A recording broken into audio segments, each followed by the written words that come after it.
have a rational equation that looks quite messy because we have several quadratics in there, but don't let that deter you, okay? Always factor the denominators to make it easier. First though, I can see that these two are the same, so I'm going to add this 1 straight away. So I'm just going to rewrite it as 1 over x minus 3 equals x squared minus 14x plus 50, because I've added the 1 to the 49, over x squared minus 9x plus 18. And when we're solving rational equations, always factor your denominators just to make it easier to see what's missing to make the denominators the same. So x squared minus 9x plus 18, I want two factors of 18 that give me negative 9. So that would be x minus 3 and x minus 6, because negative 6 times negative 3 is positive 18, and negative 6 minus 3 is negative 9. So this x minus 3, x minus 6 is going to replace the x squared minus 9x plus 18.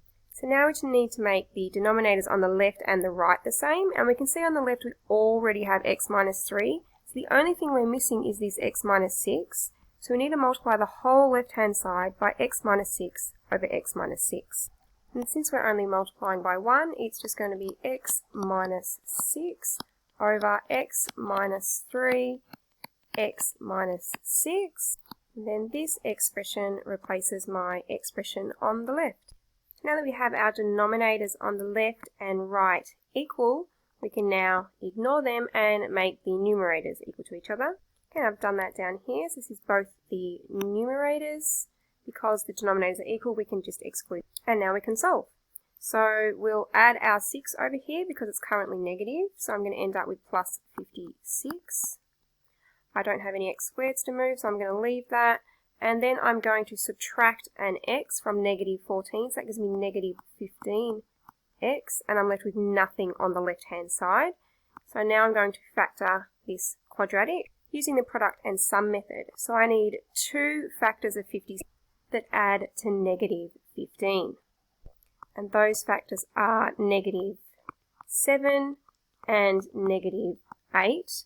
So that means my solutions are going to be 7 and 8. But remember, we always need to check for extraneous solutions. So we have a look at our factors.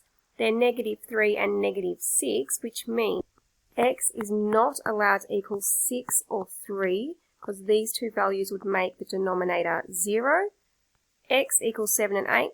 Neither of them are 6 or 3, so they are valid solutions to the original problem. So remember, always factor your denominators, find the factor that's missing to make the denominators the same, and then solve.